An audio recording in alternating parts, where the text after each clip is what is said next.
मेरे प्यारे विद्यार्थी, आपका बहुत बहुत स्वागत, अभिनंदन आपके चहेते चैनल करियर पर बीआर सर के साथ आप सबको प्रणाम, नमस्कार, जय हिंद। आप सभी लोग दोनों हाथ जोड़कर अपनी मां के चरणों में प्रणाम करेंगे। आज मैं आपसे एक बहुत महत्वपूर्ण विषय पर चर्चा करने वाला हूं।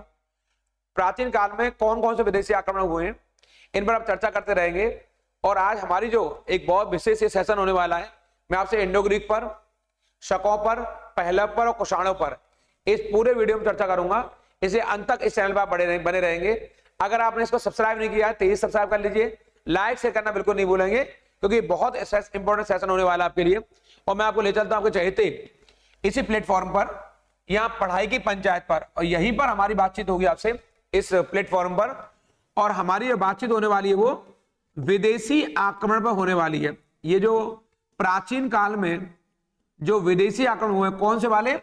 जो मौर्यों के बाद, जो मेरी चर्चा का विषय है वो यही है, जो मौर्यों के बाद, यानी मौर्यों के बाद का मतलब होता है मौर्योत्तर, मौर्यों के बाद।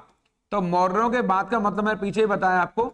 मौर्यों के बाद जब हमारे यहाँ पर मगध क्षेत्र पर शुंग वंश, कण्व वंश और सातवाहन वंश ने शासन स्थापित किया, तो हमारी उत्तर पश्चिमी सीमाएं असुरक्षित हो गई। तो जो उत्तर पश्चिम क्षेत्र, जिसे हम कहते हैं नॉर्थ वेस्ट फ्रंटियर एरिया, जो आज का पाकिस्तान वाला पार्ट है, अफगानिस्तान वाला पार्ट है, वहां से बोलन दर्रे से और खैबर दर्रे से जो विदेशी हमारे यहाँ आक्रमणकारी आए, तो आखिर वो कौन विदेशी आक्रमणकारी रहे? मेरा आपसे प्रश्न भी है, यहाँ पर आप लोग सर्च करते रहिए कि कौन सा विदेशी आक्रमणकारी है जो संस्कृत का बड़ा प्रेमी था। इसको जल्दी से आप सर्च करिए और सर्च के कमेंट बॉक्स में मुझे तेजी से लिख के बताइए कौन विदेशी आक्रमणकारी है जो कि संस्कृत भाषा का बड़ा प्रेमी था और संस्कृत से बड़ा प्रेम करता था। वो कौन विदेशी शासक रहा जो हमारे यहाँ पहुंचा मौर्योत्तर काल में?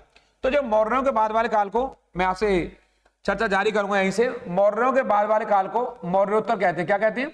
मौर्य काल को, ये वाला मौर्यों के बाद वाले काल को मौर्योत्तर कहते हैं। और इस मौर्योत्तर काल में जो हमारे यहाँ शक्तियां आई हैं, उन शक्तियों को क्रम से मैं यहाँ बताऊंगा आपको वो कौन कौन शक्तियां हैं। उनमें मैंने आपके थंबनेल पे यही बताया है। पहले इंडो ग्रीक आए, सबसे पहले हमारे इंडो ग्रीक आए, ये इंडो ग्रीक यहाँ पहुंचे सबसे पहले आपके। इसके बाद शक आए हमारे यहाँ पर, उसके बाद पहलव आए, इनसे सामना हुआ हमारा, और अंत में कुषाण आए। तो मेरा जो विश्लेषण है, क्योंकि एग्जाम वाली क्लास है और एग्जाम वाली क्लास आप जानते हैं बड़ी खास होती है, यानी हिंद यूनानी। ये कौन है? ये हिंद यूनानी है, चर्चा करूंगा। इंडो ग्रीक सबसे पहले आए, उसके बाद शक आए, फिर पहलव आए। या पहलव का मतलब पल्लव नहीं है, पल्लव अलग है और पहलव अलग है। तो मैं आपको ले चलता हूं इस क्रम में आपको। यहाँ इंडो ग्रीक से होते हुए शक से, ये दूसरा सेशन है, तीसरा सेशन हमारा पहलव पर है, और चौथा सेशन हमारे जो बोला खास होगा वो कुषाण पर है। इसलिए इन चारों सेशन पर आप बने रहेंगे। ये जीडी नहीं बल्कि प्रत्येक वनडे एग्जाम के लिए महत्वपूर्ण है। ऐसा कोई वनडे एग्जाम नहीं है, ये जीएस के वाली खास क्लास है। और ऐसा संपूर्ण विश्लेषण कराऊंगा मैं आपको संक्षिप्त में, जहां से प्रश्नों को बनना तय है। हम शुरुआत करते हैं आपके इसके पहले पार्ट से। यहां से ये जो आपको दिखाई दे रहा है आपको, ये इंडो, यहां से बात करूंगा मैं आपसे। ये जो इंडो, ये शीथियंस, इंडो शीथियंस मतलब है आपके, इंडो को मतलब हमारा यूनानियों से। यहां पर तो हमारी चर्चा यहां से होगी हिंद यूनानी। मैंने बताया अभी आपको हिंद, यहां से यूनानी। इन हिंद यूनानी को आखिर क्या कहते हैं आपके अंग्रेजी में, उस पर बात करेंगे। हिंद यूनानी ये पहले विदेशी आक्रमणकारी हैं। इनको इंडो ग्रीक कहते हैं। क्या कहते हैं इनको? इंडो ग्रीक कहते हैं। आप इसको नोट डाउन कर लेंगे। जैसा कि मैं आपसे हमेशा कहता हूं, आप नोटबुक और पेन लेके बैठेंगे और मेरी प्रत्येक बात को नोट डाउन करते जाएंगे। इंडो ग्रीक को हिंदी में हिंद यूनानी कहते हैं, यानी कि मौर्योत्तर काल में पहला विदेशी आक्रमण। अब क्वेश्चन आएगा कि मौर्योत्तर काल में पहला विदेशी आक्रमण, ये मौर्योत्तर काल में, यहां से स्टार्ट होगा मामला आपका। मौर्योत्तर काल में पहला विदेशी आक्रमण किसने किया है? पहला विदेशी आक्रमण करने वाले कौन हैं? तो आप बताएंगे मौर्योत्तर काल में पहला विदेशी आक्रमण करने वाले कौन है? वो इंडो ग्रीक है। कौन है वो? इसका उत्तर ये यहां पर इंडो ग्रीक है। आखिर इस इंडो ग्रीक का जो डेवलपमेंट हुआ है आपके, इन्होंने, इंडो ग्रीक ने अपनी राजधानी कैसे बनाया और इंडो ग्रीक का भारत की संस्कृति में क्या योगदान है, और हम इंडो ग्रीक को क्यों पढ़ रहे हैं यहाँ पर, इस पर मेरी चर्चा रहेगी आप लोगों से। ये सेशन बड़ा खास होने वाला है आप लोगों के लिए। यहाँ पर थोड़ा सा बताऊं, पहले मैं मैप से बताता हूं कि जो इंडो ग्रीक का जो पूरा जो फैला हुआ क्षेत्र है, वो क्षेत्र आपके यहां से होता हुआ आपके ऐसे मथुरा तक का पार्ट, ये पूरा ये इंडो ग्रीक से होता था आपके। और सीतियन जो शक थे बाद में, मैं चर्चा थोड़ी देर में करूंगा आपसे, इंडो ग्रीक यानी कि हिंदी यूनानी। तो प्रश्न बनता है कि इस वंश का संस्थापक कौन है। तो आप यहां से याद करेंगे इस वंश का संस्थापक, इसका फाउंडर याद करेंगे। एक क्वेश्चन तो यहां से बनता है, इसका संस्थापक कौन है। तो भारत पर जो आक्रमण किया है उसका महत्वपूर्ण यहाँ पे योगदान है आपके, और नाम है डेमेट्रियस प्रथम। डेमेट्रियस प्रथम, इसको आप याद कर लेंगे यहां से। ये इस वंश का पहला शासक था जिसने भारत पर सफलतापूर्वक यहां पर सफलतापूर्वक विजय प्राप्त करी है। सफलतापूर्वक ये विजय हासिल करने वाला ये उत्तर भारत, जो पश्चिमी भारतीय क्षेत्र है, ये कौन है आपके, उसका नाम है आपके डेमेट्रियस। इसको आप याद कर लेंगे, डेमेट्रियस प्रथम। यानी जो इंडो ग्रीक शासक है वो भारत पर सफलतम तरीके से अगर भारत पहुंचा तो वो डेमेट्रियस प्रथम है। और इसी वंश का जो बड़ा महानतम शासक है, ये दिखाई दे रहे होंगे सिक्के दिखाई दे रहे हैं, इन सिक्कों पर मैं आऊंगा थोड़ी देर अभी आपके। वो इस वंश का सबसे महान शासक है, उसका नाम है मेनांडर। क्या नाम है, मेनांडर। ये मेनांडर को मिलिंद कहते हैं, हमारे यहाँ पर मिलिंद कहते हैं। ये आपके एग्जाम के लिए बड़ा खास है, मेनांडर या मिलिंद। तो हमारे एग्जाम में क्वेश्चन कैसे बनेंगे, पहला तो वो इंडो ग्रीक शासक कौन है जिसने भारत पर सफलतम तरीके से आक्रमण किया और वो अपनी योजनाओं में सफल रहा। तो मैंने बताया डेमेट्रियस प्रथम है, डेमेट्रियस प्रथम है। और इनकी जो राजधानी है वो कौन सी है, वो यहां पर है, वो शालकोट है। कौन सी है वो शालकोट है, ये वाली। इसको शालकोट को यहां पर, ये वाला थोड़ा सा बता देता हूं यहां से। उस समय शालकोट का एक नाम था, उस नाम को लिख रहा हूं यहां पर, शाकल। ये रहा, ये पेपर में आएगा कि इंडो ग्रीक शासकों की राजधानी कौन सी रही है, राजधानी capital of Indo Greeks emperor. तो आप बताएंगे इनकी शासकों की राजधानी है ये वाली शाकल, ये है। इसी को आज सियालकोट बोलते हैं, यानी कि आज के पाकिस्तान में सियालकोट नाम का एक बड़ा शहर है, ये पाकिस्तान में स्थित है। हमारी जो चर्चा हो रही है वो भारत के उत्तर पश्चिमी भाग पर ही हो रही है। जैसा कि आपको मैंने मैप से दिखाया है, ये जो भाग दिखाई दे रहा है भारत का, ये पूरा पार्ट कोई सामान्य पार्ट नहीं है, ये पूरा पार्ट आपका उत्तर पश्चिमी सीमा प्रांत वाला पार्ट है। ये वाला दिखाई दे रहा है आपको, यानी अफगानिस्तान और आपका जो पाकिस्तान वाला पार्ट है वो वाला।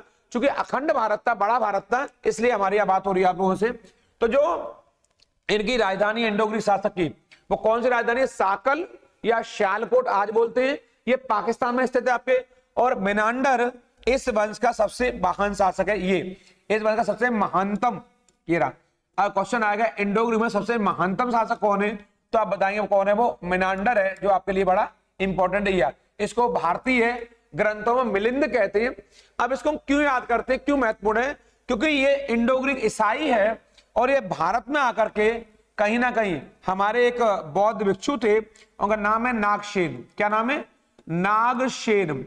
इनके प्रभाव में आकर के इसने बौद्ध धर्म को अपना लिया। ये क्वेश्चन आपके एग्जाम के लिए खास है, इसने बौद्ध धर्म को अपना लिया। यहां पर बौद्ध धर्म को अपनाने वाला शासक है ये, इसने। लेकिन जो सबसे महत्वपूर्ण क्वेश्चन आपके एग्जाम में टकराएगा यहां से, वो ये है आपके कि आखिर ये जो मेनांडर है एक कैसे प्रभाव में आया। तो इन दोनों के मध्य एक बहुत बड़ा संवाद हुआ है, ये वाला संवाद, आपस में डिस्कशन हुआ है, आपस में बहुत लंबे समय तक बहस हुई है आपके यहां से।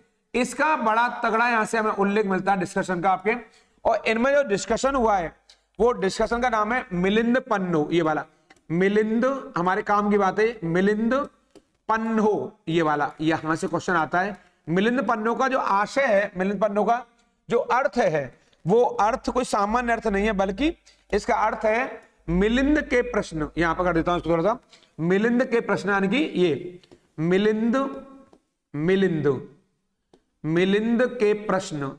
तो आखिर ये मिलिंद किससे प्रश्न कर रहा है पे, इसका मतलब होता है यहां पर, यानी मिलिंद पन्नो एक पुस्तक का नाम है और ये पुस्तक में किसका उल्लेख हुआ है, यहां पर मिलिंद पन्नो में। यानी मिलिंद ने नागसेन से प्रश्न पूछे और नागसेन ने उन प्रश्नों का सफलतम तरीके से उत्तर दिया। आखिर नागसेन कौन है, नागसेन भारत के प्रसिद्ध बौद्ध भिक्षु हैं। इतने बड़े बौद्ध विद्वान थे कि इन्होंने नागसेन के प्रत्येक प्रश्न का उत्तर दिया और जो मिलांडर है, जिसे मिलिंद कह रहा हूं, वो इतना प्रभावित हुआ कि ईसाई धर्म को त्याग करके उसने बौद्ध धर्म को अपना लिया और मिनांडर ने अपना पूरा जीवन एक भिक्षुक के तौर पर जिया। यद्यपि वो राजा था, लेकिन पूरा जीवन उसने मानव कल्याण के लिए लगा दिया। तो हमारे एग्जाम में जो क्वेश्चन आएगा यहां से, वो क्वेश्चन आएगा कि मिनांडर इस इंडो ग्रीक वंश का महानतम शासक है। आपके एग्जाम में क्या क्वेश्चन आएगा? क्वेश्चन आपके यहां से आएगा, इंडो ग्रीक शासकों की जो बड़ी विशेषता है वो ये है, इनके सिक्कों के लिए, किसके लिए? सिक्कों के लिए। यहां से क्वेश्चन आएगा, ये जो आपको सिक्के दिखाई दे रहे हैं, आपको ये सिक्के दिखाई दे रहे हैं, इन पे कोई लिखा हुआ दिखाई दे रहा है आपको, ये आपको कुछ यहाँ पर ये लेख दिखाई दे रहे हैं आपके, और सबसे महत्वपूर्ण ये राजाओं के यहाँ पर जो चित्र दिखाई दे रहे हैं आपको, ये वाले ये चित्र दिखाई दे रहा है आपको, यहाँ पर ये कुछ आकृति दिखाई दे रही है, ये एक महत्वपूर्ण बात को शो करती है। यानी भारत में पहली बार, आपके एग्जाम वाला क्वेश्चन ये है, ऐसा क्वेश्चन पूछा जाएगा, ये रहा, भारत में पहली बार, ये रहा, भारत में पहली बार, यहां से भारत में, मैं सीधा लिख के बता रहा हूं आपको, भारत में, इसको नोट डाउन कर लेंगे, बहुत वेरी मोस्ट है, पहली बार, ये रहा, लेख युक्त, ये क्वेश्चन आ गया आपके एग्जाम में, अगर आना है तो यही आएगा, लेख युक्त, यहां से क्वेश्चन है, सोने के सिक्के, लेख युक्त सोने के सिक्के, ये क्वेश्चन है, सोने के सिक्के किसने जारी किए? तो आपका उत्तर केवल एक ही होगा, और वो उत्तर क्या है? Indo Greek. क्या उत्तर होगा? इंडो ग्रीक शासक है, यानी कि हिंद यूनानी शासक हैं, जिन्होंने की शाकल को यानी सियालकोट को अपनी राजधानी बनाया। ये बहुत महत्वपूर्ण है, इंडो ग्रीक शासकों का हमारे यहाँ बहुत बड़ा योगदान है। इन्होंने जो लिपि है वो इंडो ग्रीक, जो इंडो लिपि यानी कि जो ग्रीक लिपि है और खरोष्टी लिपि है, उसमें इन सिक्कों पर कुछ बातें लिखवाई हैं। अगर ये ना होते तो मौर्योत्तर काल की बहुत महत्वपूर्ण जानकारी हमें नहीं मिलती। तो आपके एग्जाम में यहां से आने वाला क्वेश्चन है ये, सोने के लिखित लेख युक्त यानी कि सिक्कों पर लेखन प्रणाली, लिखने कार्य, शासकों का फोटो छपवाया, डेट डलवाई, शासकों नाम लिखवाया, ये हमारे इससे पहले किसी सोने के सिक्के पर नहीं हुआ था। यह कार्य करवाने वाले भारत में पहले कौन शासक हैं? इंडो ग्रीक हैं, जिन्हें हिंद यूनानी कहते हैं। इसको रट कर जाएंगे, ये सोने के सिक्के थे जो कि लेख युक्त थे, और मिनांडर इस इंडो ग्रीक वंश का महानतम शासक है। मैं इस क्लास में आपको बड़ी महत्वपूर्ण चर्चा कर रहा हूं। मैंने कहा ये हमारा सेशन चल रहा है, ये बहुत महत्वपूर्ण है। ये आपको दिखाई दे रहा है, ये मिनांडर ही है। कौन है ये? ये मिनांडर है, ये कोई सामान्य शासक नहीं है, ये मिनांडर है। और एक सिक्के पर इसकी आकृति बनी हुई मिली आपके, और इसको सामान्य तौर पर बौद्ध ग्रंथों में से मिलिंद के नाम से जाना जाता है। किसके नाम से? मिलिंद के नाम से। ये आपके बौद्ध धर्म को इसने ग्रहण कर लिया। यही इंडो ग्रीक बहुत महत्वपूर्ण है। भारत पर आक्रमण करने वाले मौर्योत्तर काल में, मौर्यों के बाद में कोई विदेशी हैं तो कौन है? वो इंडो ग्रीक है। मैं जोर दे कह रहा हूं, मौर्योत्तर काल में पहला विदेशी आक्रमण जो हुआ है प्राचीन काल में मौर्यों के बाद, वो इंडो ग्रीक ने किया है, जिन्हें हिंदी यूनानी भी कहते हैं। ये बड़ी खास है, ये पहला सेशन है। मैं फिर कहूंगा, इस चैनल को सब्सक्राइब नहीं किया है, तेजी सब्सक्राइब कर लीजिए, लाइक शेयर करना बिल्कुल नहीं भूलेंगे, क्योंकि ये एग्जाम वाली क्लास है और आपको शिखर पर आपकी मंजिल को दिलाने वाली क्लास है। इस सेशन में मैं दूसरा जो मैं बात करूंगा आपसे यहां से, वो दूसरा हाफ है। चूंकि शकों के बाद भारत कौन आया, तो आपके माइंड में आ गया होगा, इंडो ग्रीक पहले आए हमारे यहाँ पर। और मैंने अभी आपको आते ही बताया है यहाँ पर आपके कि जो इंडो ग्रीक शासक हैं आपके, उन इंडो ग्रीक के बाद कौन आया हमारे यहाँ पर? तो इंडो के बाद हमारे आए शक आए हैं, शकों के बाद पहलव आए, और पहलव के बाद कुषाण आए। तो एक क्वेश्चन आता है एग्जाम में कि मौर्योत्तर काल में सबसे अंत में कौन से विदेशी आए? मैं बार बार कह रहा हूं, मौर्योत्तर का मतलब मेरा मौर्यों के बाद से है। मौर्योत्तर के बाद हमारे यहाँ को शासक भी हुए, लेकिन वो शक्तिशाली नहीं थे, कमजोर थे, उनका एकादगा नहीं था आपके। और आपको जानना चाहिए, मौर्योत्तर काल में एक बड़ी महत्वपूर्ण घटना है, हमारे यहाँ शुंग आए, कंडवा आए, और हमारे यहाँ सातवाहन आए। वो इतने शक्तिशाली नहीं थे कि उत्तर पश्चिमी सीमाओं को सुरक्षित रख पाते। यही कारण है कि उत्तर पश्चिम भारत से नॉर्थ वेस्ट इंडिया वाले पार्ट से विदेशी आक्रमण हुए। पहला विदेशी आक्रमण इंडो ग्रीक ने किया है, दूसरा शकों ने किया है, तीसरा पहलवों ने किया है, और चौथा कुषाणों ने किया है। अंतिम विदेशी आक्रमण है वो कुषाणों ने किया है। बड़ा महत्वपूर्ण है, हम लोग वहां चर्चा जारी रखेंगे आपको। और यहीं पर मैं आपको बताऊंगा, ये जो फोटो दिखाई दे रहा है, ये एक शासक का है। और क्या नाम बताया मैंने? मिनांडर। और मैंने नाम लिया, मिनांडर को मिलिंद भी कहा जाता है। और मिलिंद ने नागसेन से क्वेश्चन पूछे, और वो सारे क्वेश्चन बड़े महत्वपूर्ण थे। मैंने बताया अभी आपको यहां से कि उन क्वेश्चनों की विशेषता यही थी आपके कहीं ना कहीं कि वो क्वेश्चन आपके एग्जाम के लिए खास रहे, वहां से एग्जाम में हमारे क्वेश्चन पूछा जाएगा। अब मैं जो चर्चा करूंगा दूसरे हाफ में, दूसरा सेशन में, वो शकों पर करूंगा कि आखिर वो शक शासक कौन से हैं, उन पर हमारी चर्चा रहेगी यहां से। तो ये वो शक शासक कोई सामान्य नहीं है। जो शक शासक है इस समय आपके यहाँ पर ये शका हैं, जो शक यानी इंडो ग्रीक के बाद भारत पर आक्रमण करने वाले दूसरे विदेशी कौन है, दूसरे विदेशी। तो क्या बताएंगे आप लोग, वो दूसरे विदेशी शक हैं। तो मैं आपकी जानकारी लिए बताता हूं कि शक हैं ये कहां से आए। ये शक आपके मिडिल एशिया से, कहां से आए, ये मध्य एशिया से आए। कहां से आए, ये मिडिल एशिया से आए आपके। और इनकी 5 शाखाएं थी। कितनी शाखाएं थी, इनकी 5 शाखाएं थी। तो यहां पर मैं आपको 5 शाखाओं पर चर्चा तो नहीं करूंगा, लेकिन इसमें मैं आपको उन शाखाओं पर चर्चा करूंगा जहां से हमारे एग्जाम में क्वेश्चन आने वाला है। तो मेरा समीकरण जो यहां पर है वो इस शाखा से, यानी कि मेरा समीकरण इस पश्चिम वाली शाखा से, यहां पर पश्चिम वाली शाखा से, और ये वही पश्चिम वाली शाखा है जिसका संस्थापक जो था वो कोई सामान्य व्यक्ति नहीं बल्कि यहां पर उसका नाम था कार्दमक वंश। किसका नाम है, कार्दमक वंश। कार्दमक वंश नाम है उसका, इसको आप नोट डाउन कर लेंगे। और इस कार्दमक वंश का जो संस्थापक है वो बहुत महत्वपूर्ण शासक है। उसका नाम क्या है, चस्टन। क्या नाम है, चस्टन नाम है। चस्टन शासक का नाम है, राजा का नाम चस्टन है। और इन शकों को जो हम पढ़ते हैं, शकों का जो भारतीय संदर्भ में योगदान है, इन्होंने भारत में पहली बार छत्र प्रणाली, ये रहा छत्र प्रणाली, कौन सी प्रणाली, छत्र प्रणाली की शुरुआत की। आपके एग्जाम में क्वेश्चन आएगा भारत में छत्र प्रणाली किसने शुरू की है, तो आप बताएंगे वो शकों ने की है। किसने की है, वो शकों ने की है। और कितनी शकों की शाखाएं, 5 शाखाएं हैं। और शकों ने भारत में कौन से भाग को अपनी राजधानी बनाया, तो आप बताएंगे शकों ने भारत में जो राजधानी बनाई है वो कौन सी बनाई है इन्होंने। जो शक शासकों को अलग अलग राजधानी रही है, लेकिन उनका बड़ा महत्वपूर्ण क्षेत्र है वो सौराष्ट्र क्षेत्र। कौन सा है, ये सौराष्ट्र वाला क्षेत्र है। सौराष्ट्र यानी कि आज की भाषा में गुजरात वाला जो भाग है ये सौराष्ट्र कहलाता है यहीं पर। और जो शासक था वो संपूर्ण मालवा पर यहां शासन कर रहा था। मालवा का मतलब मध्य भारत से हमारा, यानी उज्जैनी वाला, मैंने दिखाया आपको यहां पर इस मैप के माध्यम से। ये उज्जैनी वाला भाग है यहां पर, ये आपका ये भरूकच्छ वाला भाग है, ये गुजरात का गोवर्धन वाला पार्ट है। यानी मैं कह सकता हूं कि चस्टन इस वंश का संस्थापक है जो कार्दमक वंश का है।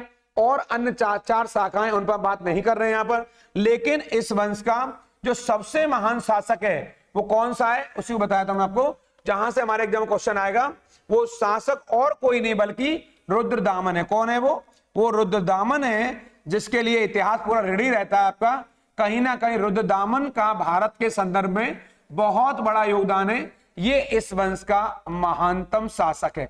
कौन है ये महानतम शासक है इस वंश का, महानतम। इसको अंडरलाइन कर लेंगे, शक वंश का महानतम शासक कौन है, रुद्रदामन। और मैंने आपसे क्वेश्चन पूछा थोड़ी देर पहले कि विदेशी आक्रमणकारियों में जो हमारे इन्वेजन हुआ, जो फॉरेन अटैक हुआ, उसमें कौन शासक है जो संस्कृत प्रेमी था, वो और कोई नहीं बल्कि रुद्रदामन था। ये संस्कृत प्रेमी, संस्कृत का प्रेमी पहला विदेशी शासक यदि कोई हुआ है तो वो रुद्रदामन है। इसको आप इंपॉर्टेंट कर लेंगे, यहां से प्रश्न आना है, प्रश्न आता है और बड़ा महत्वपूर्ण है। जो सामने दिखाई दे रहा है ये है आपके सुदर्शन झील। क्या है ये कोई सामान्य झील नहीं है, ये सुदर्शन झील है। मैंने ऐसी झील के ऊपर लिखा है आपके, ये सुदर्शन झील है, ऐसी झील है आपके। ये पूरी झील इतनी बड़ी झील थी आपके, इस झील के लिए भी रुद्रदामन को जाना जाता है। एक बहुत महत्वपूर्ण क्वेश्चन है कि रुद्रदामन ने ऐसा क्या किया, तो ये शासन प्रणाली महत्वपूर्ण है ही। जो बड़ा महत्वपूर्ण है वो ये है कि इसने यहां जो शासन किया है 130 ईस्वी से 150 ईस्वी तक, इसी के मध्य में कहीं ना कहीं भारत में जो अभिलेख है, क्या नाम है, जूनागढ़ अभिलेख। कौन सा अभिलेख, जूनागढ़ अभिलेख। इसको आप लोग मेरे कहने से रटकर जाएंगे, ये जूनागढ़ अभिलेख है। इसी को गिरनार अभिलेख भी कहते हैं। क्या कहते हैं, गिरनार अभिलेख भी कहते हैं। और ये अभिलेख कहां से मिला है, ये अभिलेख मिला है आपके सौराष्ट्र प्रांत से। कहां से मिला है ये अभिलेख मिला है सौराष्ट्र प्रांत से, यानी कि गुजरात से, सौराष्ट्र क्षेत्र से मिला है, सौराष्ट्र प्रांत कहलाता है आपके, यहां से मिला है। और इसको हम लोग यहां से रटकर जा रहे हैं गिरनार अभिलेख को। और गिरनार अभिलेख किसका है? रुद्रदामन का है, मैंने बताया आपको आते ही। इस जूनागढ़ अभिलेख के विषय में कहा जाता है ये भारत में संस्कृत में लिखा हुआ सबसे लंबा अभिलेख है। क्या ये संस्कृत में लिखा, यहां से संस्कृत में लिखा, हमारे एग्जाम वाली क्लास है ये, संस्कृत में लिखा, यहां पर ये सबसे लंबा अभिलेख है, सबसे लंबा अभिलेख है। इसको आप लोग रट लेंगे यहां से कि कौन सा अभिलेख है जो कि संस्कृत में लिखा हुआ और सबसे लंबा है, ये वाला। ये बड़ा इंपॉर्टेंट क्वेश्चन है। वो रुद्रदामन का जूनागढ़ अभिलेख है जो 130 से 150 ईस्वी के मध्य लिखा गया है, जो बहुत महत्वपूर्ण है। यहां पर जो चर्चा आपसे हो रही है वो इसलिए भी हो रही है क्योंकि जो रुद्रदामन है वो किस वंश का शासक है? शक वंश का शासक है, और इसने शासन प्रणाली अपनाई अपनी, वो बहुत महत्वपूर्ण है। और इसने जो अभिलेख लिखवाया है, इस अभिलेख की विशेषता क्या है? विशेषता यह है कि इस अभिलेख पर अशोक के सम्राट अशोक, मौर्यवंशी अशोक, कौन अशोक? सम्राट मौर्यवंशी, कौन है? अशोक। इसके 14 शिलालेख, ये रहा, इसके 14 शिलालेख, एक बड़ी महत्वपूर्ण बात यह है। और दूसरा गुप्तवंशी, ये रहा गुप्तवंशी, यहां पर इसी अभिलेख पर स्कंद गुप्त, यहां पर स्कंद गुप्त, यहां पर स्कंद गुप्त का लेख भी मिलता है यहां पर, यह बड़ी महत्वपूर्ण बात है। यानी इस पर अशोक के 14 शिलालेख। आपके मन में विचार है गुप्त तो बाद में हुए, तो गुप्त बाद में हुए, तो गुप्त के, स्कंद गुप्त के अभिलेख को जो उसने काम करवाया है उसका उल्लेख भी इस जूनागढ़ अभिलेख पर हुआ है। पेपर पूछता है जूनागढ़ अभिलेख में किस किस का उल्लेख हुआ है, तो रुद्रदामन का उल्लेख हुआ है, इस पर मौर्यवंशी अशोक का उल्लेख हुआ है, इस पर आपके स्कंद गुप्त का उल्लेख हुआ है, और जो चंद्रगुप्त हमारा मौर्य है जिसे सुदर्शन झील का निर्माण करवाया है उसका उल्लेख भी इसने किया है। तो बड़ी महत्वपूर्ण बात यह है कि सुदर्शन झील का जो दिखाई दे रही है आपको, जो आपके एग्जाम में क्वेश्चन यहां से बन सकता है कि आखिर सुदर्शन झील का जो निर्माण है, निर्माण, अगर सुदर्शन झील का निर्माण पूछेगा आपसे तो आप मारेंगे वो कोई सामान्य चंद्रगुप्त मौर्य है, मौर्य वंश का। किस वंश का? इसने इसका निर्माण करवाया है, लेकिन इसका जो पुनर्निर्माण करवाया है, क्या करवाया है? पुनर्निर्माण करवाया है। इसमें ज्यादा मैं नहीं जाऊंगा यहाँ पर। पुनर्निर्माण जो करवाया आपके यहाँ से, जो निर्माण करवाया आपके यहाँ पर, वो कोई शासक सामान्य नहीं है, वो आपका अशोक है, इसने करवाया है एक तो, और इसके बाद रुद्रदामन ने करवाया है, यहाँ पर रुद्रदामन शक वंश का है रुद्रदामन, और इसके बाद स्कंद गुप्त जो कि गुप्त वंश का है, स्कंद गुप्त। ये 4 लोग हैं। ये चारों लोगों का संबंध किससे है? इनका संबंध है सुदर्शन झील से। लेकिन यहाँ बड़ी बात क्या है? बड़ी बात यह है जो हमारे एग्जाम के लिए महत्वपूर्ण है कि जो रुद्रदामन ने इस झील का पुनर्निर्माण करवाया वो इसको अलग करती है, और वो अलग ऐसे करती है, पुनर्निर्माण जो करवाया इसने वो सबसे से अलग करती है, क्योंकि इसने अपने निजी खर्चे पर इस झील का पुनर्निर्माण करवाया। यानी कि जो अन्य शासक हैं, चाहे वो अशोक है, चाहे वो आपके स्कंदगुप्त है, और चाहे वो मौर्यवंशी चंद्रगुप्त मौर्य है, इन्होंने कहीं ना कहीं राजकीय कोष से निर्माण करवाया था। लेकिन रुद्रदामन ने अपने निजी पैसे से, जो उसको उसे सेवाओं के बदले पैसा मिलता था, उससे इस झील का पुनर्निर्माण करवाया। यद्यपि इस सुदर्शन झील का निर्माण करवाने वाला मौर्य वंश का संस्थापक चंद्रगुप्त मौर्य है। तो झील एक है, क्या नाम है उसका? झील का नाम है सुदर्शन झील। लेकिन इस झील से कितने लोग जुड़े हुए हैं? इस झील से 4 शासक जुड़े हुए हैं। मैं नाम बताया, एक नाम CGM है, चंद्रगुप्त मौर्य है, एक आपके यहाँ पर अशोक है, एक आपका ये लिखा है मैंने आपको रुद्रदामन है यहाँ पर, रुद्रदामन, और एक आपके यहाँ पर स्कंद गुप्त है। ये मैंने आपको 4 नाम लिख दिए, इन चारों को रट लेंगे। एक क्वेश्चन अगर आता है कि इसका इस समय जो सौराष्ट्र प्रांत का जो उस समय गवर्नर था वो कौन था इसका, तो उस गवर्नर का नाम था इस समय सौराष्ट्र प्रांत का, ये रुद्रदामन का बड़ा खास था। और इसका जो सौराष्ट्र प्रांत का गवर्नर था इस समय, सौराष्ट्र प्रांत का जो गवर्नर था इस समय, सौराष्ट्र प्रांत का गवर्नर, बाय द पूछता है, ये बहुत डीप क्वेश्चन है, CGL लेवल का, वहां आता है। वो गवर्नर था आपके सुविशाख। क्या नाम है? सुविशाख नाम का गवर्नर था। इस सुविशाख ने इसके पुनर्निर्माण में बड़ी भूमिका निभाई है। ये रुद्रदामन का गवर्नर था, अर्थात वायसराय था। यहां से हम लोग जो बात कर रहे हैं अभी आपसे कि जो इन शासकों ने, जो शक शासकों ने जो यहाँ पर कार्य किया है, ये शक शासक कोई सामान्य नहीं है। इन्होंने छत्र प्रणाली शुरू की है आपके, और इंडो ग्रीक भाषा को, ग्रीक भाषा खरोष्टी भाषा है, उसमें बहुत सारी चीजों को भारतीय लोगों को दिया है जिसके लिए, और संस्कृत का जो प्रचार प्रसार किया है उसके लिए भी शकों को जाना जाता है। यहाँ से हम लोग जो बात करेंगे, जो अगला हमारा सेशन है यहाँ पर, वो अगला सेशन है आपके यहाँ पर पहलवों पर, यानी कि पहले मैंने बताया, पहले हमारे इंडो ग्रीक आए, फिर शक आए, उसके बाद हमारे यहाँ कौन आया? पहलव आए। कौन आए? पहलव वंश के लोग आए। तो यहां पर बड़ी महत्वपूर्ण बात यह आपके लिए कि आखिर वो पहलव वंश का जो क्षेत्र है वो उत्तर पश्चिमी अफगानिस्तान, आज का पाकिस्तान, इवन यहाँ मथुरा होते हुए आपके, और ये पूरा पटाला वाला पार्ट है, ये बहुत महत्वपूर्ण पार्ट है। मैंने बताया था सिकंदर ने अपना अंतिम आक्रमण उत्तर पश्चिम में पटाला पर किया था। सिकंदर मान यूनान का था। इसी पटाला पर इन पार्थियनों का भी शासन रहा। पार्थियनों का क्या नाम है? पार्थियन। इन्हें पहलव भी कहते हैं, पार्थियन भी कहते हैं। और कहां से आ रहे हैं? ये ईरान से आए। कहां से आए हैं? ये ईरान से आए हैं। और आपके पेपर में आएगा इन्होंने भारत में अपनी कौन सी राजधानी बनाई है, तो आप बताएंगे इनकी राजधानी थी यहां पर तक्षशिला। कौन सी है? तक्षशिला को इन्होंने अपनी राजधानी बनाया। ये हमारे एग्जाम में क्वेश्चन आएगा यहां से। जबकि जो शक थे उनका जो पार्ट है वो आपका मालवा वाला पार्ट था, उज्जैन वाला पार्ट था, सौराष्ट्र वाला प्रांत था, उनका कोंकण तक साम्राज्य फैला हुआ था। और इनका साम्राज्य जो इंडो पार्थियंस है, ये वाला आप दिखाई दे रहा है आपके यहाँ से, ये पूरा तक्षशिला मथुरा तक पहुंच गए थे लोग आपके, और पूरा पटाला तक इनका साम्राज्य फैला हुआ है। तो पेपर में आएगा कि इस पहलव वंश जो आप एग्जाम आएगा, इसका संस्थापक कौन है, तो आप बताएंगे इसका संस्थापक और कोई नहीं बल्कि माउस था। माउस नाम का व्यक्ति कौन है? वो माउस नाम का व्यक्ति है जो इस वंश का संस्थापक है। लेकिन इस वंश का जो महानतम शासक कौन है, बिल्कुल आपके लिए टू द पॉइंट बता रहा हूं, इस वंश का महानतम आएगा, इस वंश का महानतम शासक कौन है ये वर्ड आएगा, तो आपका उत्तर एक ही होगा केवल, वो था आपके गोंडो फर्निस। क्या नाम है? गोंडो फर्निस नाम का शासक है जो इस वंश का महानतम शासक है। यहां पर बड़ा महत्वपूर्ण क्वेश्चन है ये, इसको गोंडो फर्ण भी कहते हैं। और हमारे लिए एग्जाम में क्वेश्चन आएगा कि इसका एक अभिलेख है जो हम उसमें बिना चर्चा किए हुए रह नहीं सकते। वो अभिलेख कोई सामान्य अभिलेख नहीं है बल्कि बड़ा खास अभिलेख है, और उसका नाम है तख्ते बाही। क्या नाम है? तख्ते बाही अभिलेख है। तख्ते बाही अभिलेख है, ये रहा तख्त ए बाही या तख्ते बाही। और इसकी विशेषता ये है कि ये अभिलेख जो लिखा हुआ है आपके यहाँ पर, ये कोई सामान्य तरीके से नहीं लिखा हुआ है।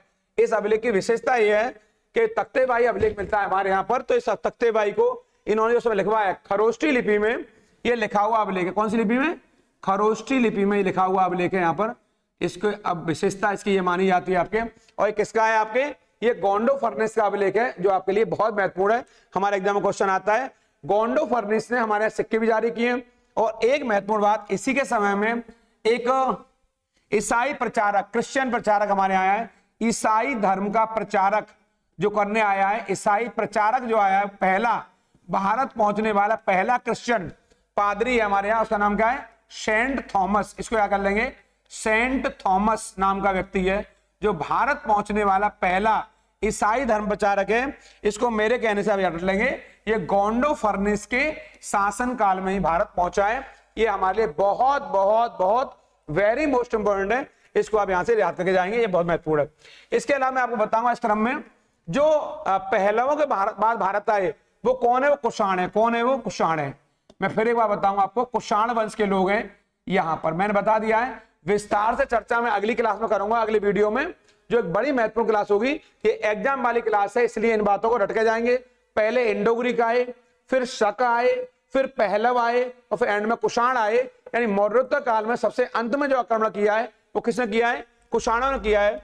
और इस कुषाण वंश का जो संस्थापक है यहाँ पर, पहली बात यही से क्या करेंगे, जो संस्थापक है यहाँ पर वो कौन है आपके? वो कुजुल है। कौन है? कुजुल। कुजुल कडफिसस, ये है आपके शासक यहाँ पर। कुजुल कडफिसस है जो हमारे एग्जाम के लिए महत्वपूर्ण है यहाँ पर। कुजुल कडफिसस नाम का शासक है यहाँ पर। कुजुल कड़फिसस, ये रहा, इसको याद कर लेंगे आपके। इन्होंने राजधानी बनाई अपनी, राजधानी शहर इनका कौन सा है ये पूछेगा, इनका राजधानी शहर कौन सा है, तो आप बताएंगे इन्होंने अपनी राजधानी किसे बनाया आपके, इन्होंने राजधानी बनाया आपके जो उत्तर पश्चिम क्षेत्र में, क्या नाम है उसका, पुरुषपुर, क्या नाम है, पुरुषपुर, ये रहा, पुरुषपुर को इन्होंने अपनी राजधानी बनाया है, जिसे वर्तमान समय में आज हम लोग क्या कहते हैं, पेशावर, क्या कहते हैं, इसे पेशावर कहते हैं। और ये आज वर्तमान में पाकिस्तान वाले पार्ट में स्थित है। कहां ये आज के पाकिस्तान में। जैसा कि दिखाई दे रहा है आपको, इनका पूरा साम्राज्य दिखाई दे रहा है, कोई सामान्य साम्राज्य नहीं है, ये कोई मामूली शासक नहीं रहे, इनका भारतीय व्यवस्थाओं में बहुत महत्वपूर्ण, और यहां से बिल्कुल उत्तर पश्चिम से होते हुए आपके यहां से, और ये बिल्कुल होते हुए आपके बिल्कुल मगध तक टच कर दिया, और मथुरा फथुरा पूरा क्षेत्र आपके यहां से होते हुए आपके, और इनकी सीमाएं बिल्कुल बुंदेलखंड के बड़े पार्ट को कवर करते हुए ये पूरा घेरे हुए थी। और पुरुषपुर को इन्होंने अपनी राजधानी बनाया। ये पुरुषपुर क्षेत्र है, ये कुषाणा एम्पायर है, बड़ा साम्राज्य था, उत्तर पश्चिम क्षेत्र में एक बड़े भूभाग पर शासन करने वाले ये शासक थे। अब आपके एग्जाम में क्वेश्चन आएगा यहां से कि इन्होंने पेशावर को, पुरुषपुर को अपनी राजधानी बनाया, तो इस वंश का महानतम शासक कौन है, तो इसका जो संस्थापक तो है कुजुल कड़फिसस, और विम कड़फिसस इसका दूसरा शासक कौन है, विम कड़फिसस इसका दूसरा शासक है आपके, जिसे इस वंश का वास्तविक संस्थापक भी कहते हैं, वास्तविक भी। संस्थापक आएगा तो कुजुल मारेंगे, और वास्तविक आएगा तो मारेंगे आपके विम। और एक इसने माहेश्वर की उपाधि धारण की, किसकी, माहेश्वर की उपाधि धारण करता है ये। और बड़ी महत्वपूर्ण बात यह है कि इसके जो सिक्के मिले हैं वो सिक्के कोई सामान्य सिक्के नहीं है, बल्कि वो सिक्के इसके जो मिले हैं उन सिक्कों पर बड़ी खास बात है, जो आकृति मिली है वो आकृति कोई सामान्य आकृति नहीं है, बल्कि शिव की, किसकी, शिव की आकृति मिली है, नंदी की आकृति मिली है, और त्रिशूल की आकृति मिली है। ये तीन आकृति मिली है। इससे स्पष्ट होता है कि ये शैव धर्म का उपासक था। किसका है ये, शैव धर्म को मानने वाला है। ये आपके लिए बहुत महत्वपूर्ण है और इंपॉर्टेंट क्लास है। कौन, जो विम कड़फिसस, जो कि कुषाण वंश का एक वास्तविक संस्थापक है। जबकि कुषाण वंश का संस्थापक कौन है, कुजुल कड़फिसस, कुजुल कर लेंगे, कुजुल कड़फिसस, और इसका वास्तविक है विम कड़फिसस, और जो कि शैव धर्म को मानने वाला है। और बड़ी महत्वपूर्ण बात हमारे लिए है कि इस वंश का जो महानतम शासक है, कौन, महानतम जो वर्ड आएगा इसे नहीं छोड़ेंगे हम आपके। मैंने बताया इनकी राजधानी कौन सी है, पेशावर, यानी कि पुरुषपुर, बिल्कुल रटकर जाएंगे। राजधानी पूछता है आपके, किसकी राजधानी कौन सी है, तो क्या महानतम है कनिष्क। कौन, इसका महानतम है कनिष्क। ऐसा माना जाता है कि कनिष्क ने कहीं ना कहीं, ये जो कनिष्क दिखाई दे रहा है हमें आपके, इसने 78 यहां पर 78 ईसा पूर्व में, या ईसा पूर्व नहीं 78 ईस्वी में, ये यहां पर थोड़ा सा सही कर लेंगे इसको, 78 ईस्वी में अपना अभिषेक करवाया। कैसा अभिषेक करवाया, तिलक करवाया, राज्याभिषेक करवाया अपना, इसने अपना राज्याभिषेक करवाया। बड़ा महत्वपूर्ण हमारे लिए, यानी अपना तिलक करवाता है, यहां से राज्याभिषेक करवाता है। और ये दिखाई दे रहा है आपको बिना सिर वाला, सिर कटा हुआ, ये धड़, ये निचला हिस्सा है, सिर नहीं है इसका। ये चोगा पहने हुए, चोगा मतलब आज का गाउन, जिसे आप गाउन कहते हैं आपके। ये इसके पैरों जूते दिखाई दे रहे हैं आपको, यहां से जूते पहना हुआ है आपके, ऐसा माना जाता है जूते। ये जूते बने हुए हैं आपके नीचे, यहाँ पर ये जूते बने हुए हैं यहाँ पर। और ये बड़े पैमाने पर इसकी विशालकाय मूर्ति है। ये इसका सिर नहीं है, ठीक है, धड़ निचला हिस्सा पूरा। और ये मथुरा के म्यूजियम में, मथुरा के संग्रहालय में ये मूर्ति रखी हुई है। ये विशालकाय पत्थर की मूर्ति है। कनिष्क इस वंश का महानतम शासक है, और इसका जो राज्याभिषेक हुआ 78 में, इसी की याद में इसने शक संवत, कौन सा वत, शक संवत को चलाया। शक संवत चलाया है। और कब चलाया है, पेपर में आने वाला क्वेश्चन है 78 ईस्वी में। यानी क्वेश्चन आएगा शक संवत को जारी करने वाला कौन था, तो आप बताएंगे वो कनिष्क था, जो कुषाण वंश का महानतम शासक है। एक क्वेश्चन हमारे एग्जाम में आएगा, कनिष्क ने ऐसा क्या किया, तो आपकी जानकारी होनी चाहिए। इसने बौद्ध धर्म को राजकीय संरक्षण दिया। क्या किया इसने, बौद्ध धर्म को, ये रहा, बौद्ध धर्म को राजकीय संरक्षण दिया। क्या दिया है, बौद्ध धर्म को राजकीय संरक्षण दिया है। और इसकी तुलना भी कमोबेश अशोक से की जाती है। और इसके शासनकाल में बौद्ध धर्म की चौथी बैठक, बौद्ध धर्म की चौथी बैठक बैठक को हमारे यहाँ पर संगीति कहते हैं। क्या कहते हैं? संगीति। क्या कहते हैं? संगीति भी कहते हैं। इस चौथी बैठक का जो आयोजन हुआ है वो कहाँ हुआ है आपके? वो चौथी बैठक का आयोजन हुआ है आपके, बहुत बहुत इंपॉर्टेंट है, वो हुआ है आपके कहां पर? कश्मीर में हुआ है। कहां पर हुआ है? कश्मीर में हुआ है। और कश्मीर कहां हुआ? कुंडलवन में। कहां पर हुआ है? कुंडलवन नामक जगह पर हुआ है ये आयोजन आपके। इसको रट लेंगे यहां से।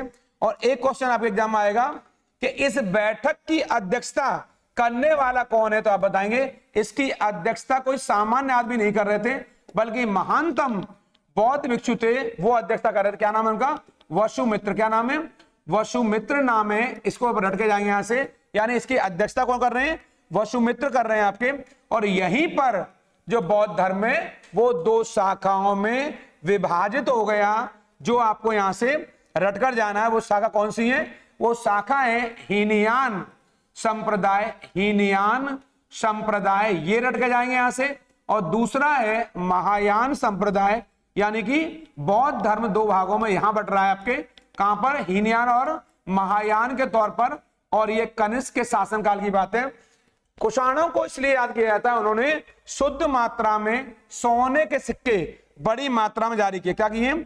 शुद्ध मात्रा में। याद कर लेंगे, शुद्ध मात्रा में, शुद्ध मात्रा में, ये कर लेंगे, शुद्ध मात्रा में सोने के सिक्के। ये रहा, सोने के सिक्के बड़ी मात्रा में किसने जारी किए? कुषाणों ने जारी किए।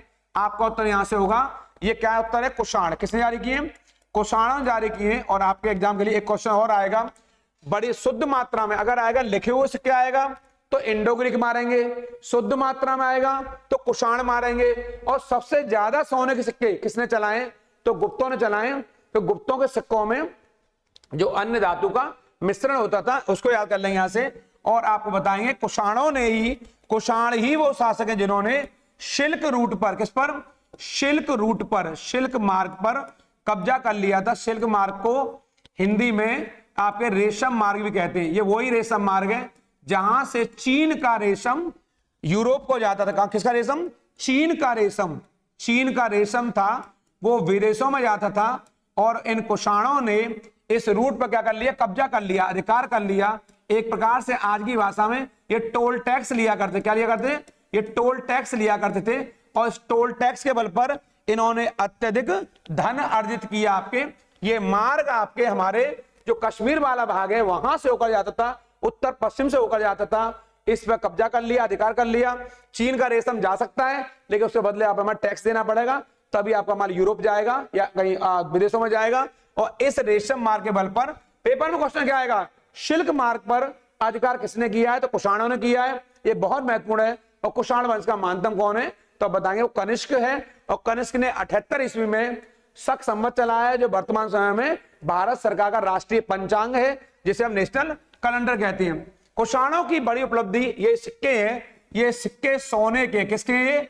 ये सिक्के सोने के हैं, लेकिन कैसे हैं? शुद्ध, शुद्ध धातु के।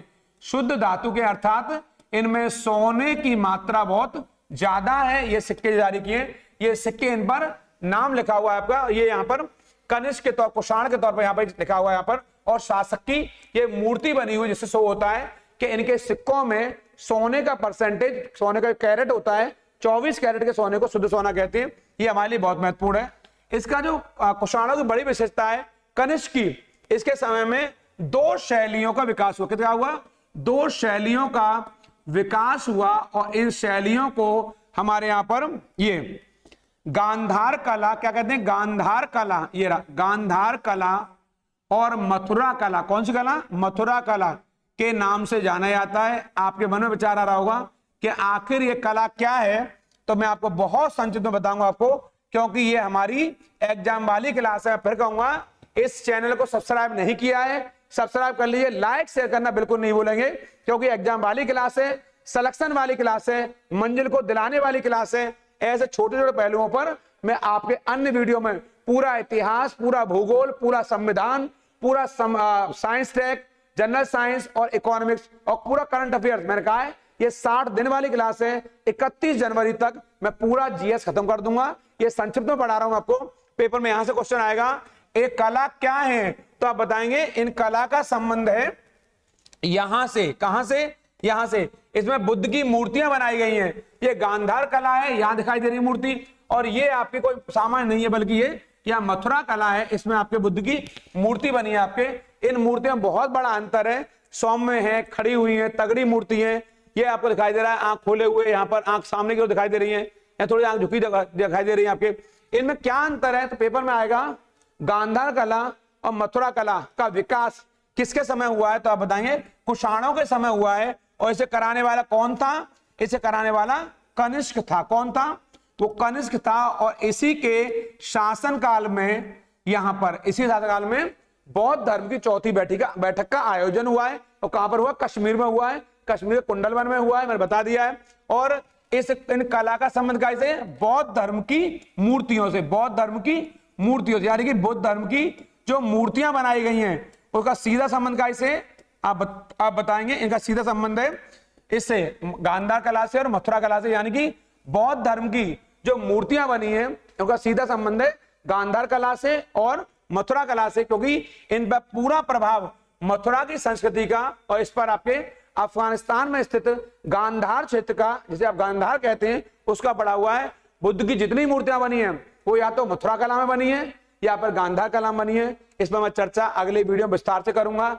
इस चैनल को फिर मैं कहूंगा लाइक से करना बिल्कुल नहीं भूलेंगे, क्योंकि एग्जाम वाली क्लास है, इस पर लगातार बने रहेंगे और उन लोगों का जरूर ख्याल रखेंगे जो आपका ख्याल रखते हैं। प्रणाम, नमस्कार।